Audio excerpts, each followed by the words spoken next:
Hey guys, welcome back to my channel. Today I'm going to talk to you about something different.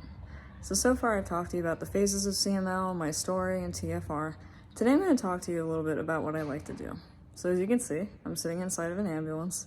I volunteer for my town's ambulance corps. For those of you that follow me on Facebook or catch Journey through CML, you already know this. The reason why I'm talking about this is because a lot of people ask me how I'm able to maintain this while I'm on the TKI and have CML. So when I first met my team and told them that I do this, they were a little concerned, and I was afraid that they were going to tell me that I had to stop doing this. I started doing this when I was 16, and I'm 25 now, and I'm finally going to go for my EMT license this summer. I'm really excited, but I'm nervous. So at first, my team made a deal with me. They said if my numbers stay good, and I use universal precautions like PPE, personal protective equipment, like gloves, masks, etc., then I can do it. I'm very fortunate in that my numbers have never been low. Like, I've never been immunocompromised, like my white count has never been low. So it's never really been a concern. But it's really funny because pre-COVID, if we had a patient with like pneumonia or other respiratory issues or patients who are vomiting, I would wear a mask. And people would kind of like look at me like, why is she wearing a mask? But then when COVID hit, everybody was wearing a mask and I wasn't the odd one out anymore. So there are certain times where we do have to wear more extensive PPE, like gowns, gloves, goggles, during like cardiac arrests, where there's more of a possibility of bodily fluids being sprayed at us, you know, like when we're doing CPR. So of course I gear up as much as I can. There's actually a picture of me on Instagram where I'm wearing like orange, yellow goggles. I have a respirator mask on, and I'm giving a thumbs up. If I can, I don't know how, I'll try to insert that in the video. But yeah, so we take precautions. And I'm so fortunate that I've never been immunocompromised or anything like that.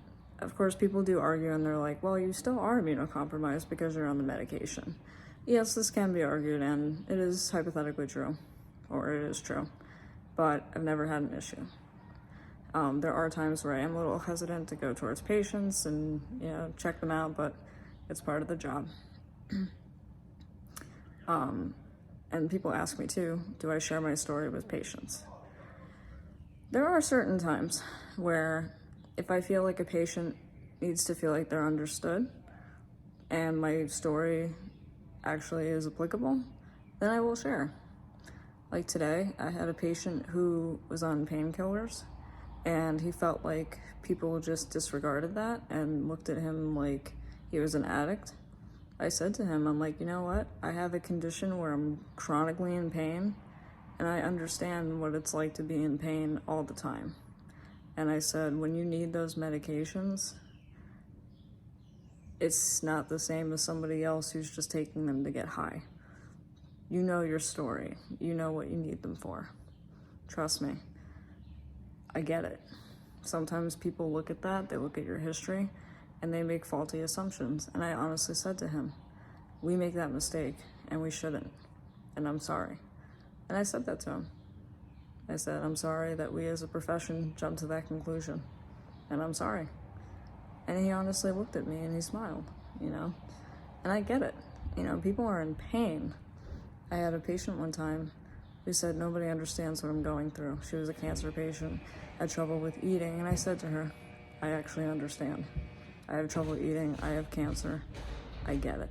I'm not in the habit of telling people that I understand when I don't, until I do.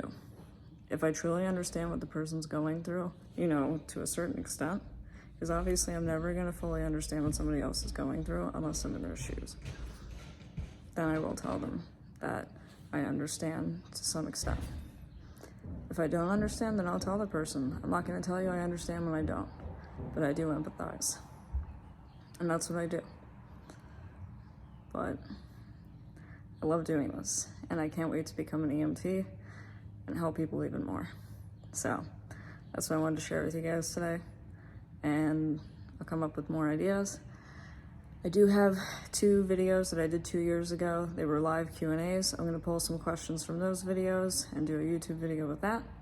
but I wanted to do this one because I'm here today, and two, because people have been asking me those questions over the years, and I thought it'd be more exciting than just seeing me in my room with my purple blanket. So there you go. So, and this is a really good example of doing what you think you can't do and doing the unimaginable, because some people unfortunately don't have the strength or energy to go out and do this. And I'll tell you what, my pain is pretty high today, but I'd like to think that I made a difference in somebody's life today. So go make a difference in somebody's life. See you guys later.